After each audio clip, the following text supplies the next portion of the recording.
Delhi NCR में police का बड़ा एक्शन देखने को मिला। गैंगस्टर्स के खिलाफ पुलिस की बड़ी छापेमारी हुई है। नीरज बवाना के पिता को भी गिरफ्तार किया गया है और सुनिए, सोना, हथियार, गाड़ी ये भी बरामद किया गया है। दिल्ली और हरियाणा के कई इलाकों में छापे मारे गए। दिल्ली पुलिस की 40 टीमें थी जिन्होंने इस छापामार कार्रवाई को अंजाम दिया और जो बरामदगी हुई है वो आपके सामने है। गाड़ियां भी बरामद की गई हैं, कैश भी बरामद किया गया है। पुलिस के मुताबिक नीरज बवाना के पिता को आर्म्स एक्ट के तहत गिरफ्तार किया गया। 50 लाख रुपए नगद, 1.25 किलो सोना, बुलेट प्रूफ स्कॉर्पियो, 4 देसी कट्टे और कई जिंदा कारतूस बरामद हुए हैं। गिरोह की आर्थिक व आपराधिक गतिविधियों पर शिकंजा कसने के मकसद से पुलिस ने इस कार्रवाई को अंजाम दिया।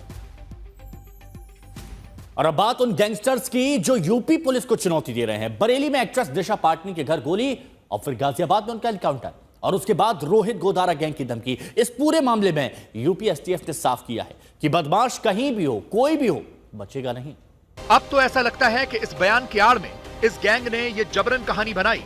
असल में ये गैंग यूपी में अपनी एंट्री चाह रहा था और इसीलिए इसने फायरिंग करके ऐसी दहशत मचाई।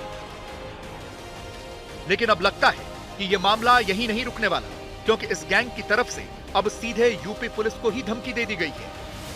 गैंग लीडर रोहित गोदारा की तरफ से फेसबुक की ये पोस्ट आज जारी की गई, जिसमें उसने लिखा है कि हमारे जो 2 शूटर्स मारे गए हैं, हम इसका बदला लेंगे।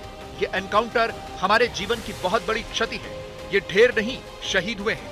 हम वो काम कर सकते हैं जिसकी ये कल्पना भी नहीं कर सकते। इसमें जिसका भी हाथ है, वो चाहे कितना भी पैसे वाला हो या पावर वाला हो, वक्त लग सकता है, माफी नहीं है। लेकिन यूपी पुलिस ने भी साफ कर दिया है कि ऐसे किसी भी गैंग लीडर को यूपी में सक्रिय नहीं होने दिया जाएगा, क्योंकि योगी सरकार की अपराधियों के लिए सीधी नीति है, यूपी से भाग जाओ, नहीं तो जहन्नुम पहुंचा दिए जाओ।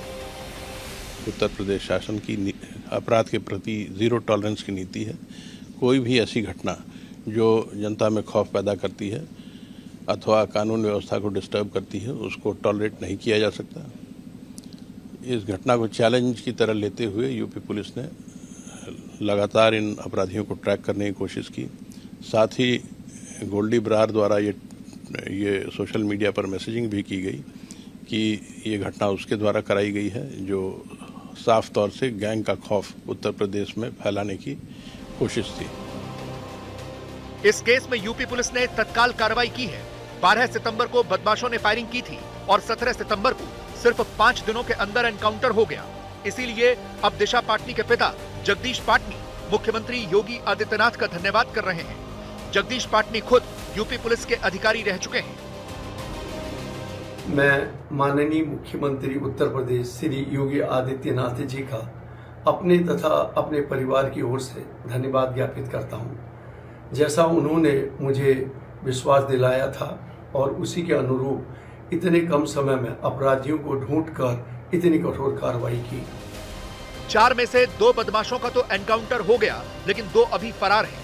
दोनों नकुल और विजय तोमर बागपत के रहने वाले हैं और इन दोनों पर अब यूपी पुलिस ने 1-1 लाख रुपए का इनाम घोषित कर दिया है और उनकी भी तलाश जारी है। अरविंद ओझा, दिल्ली, आज तक।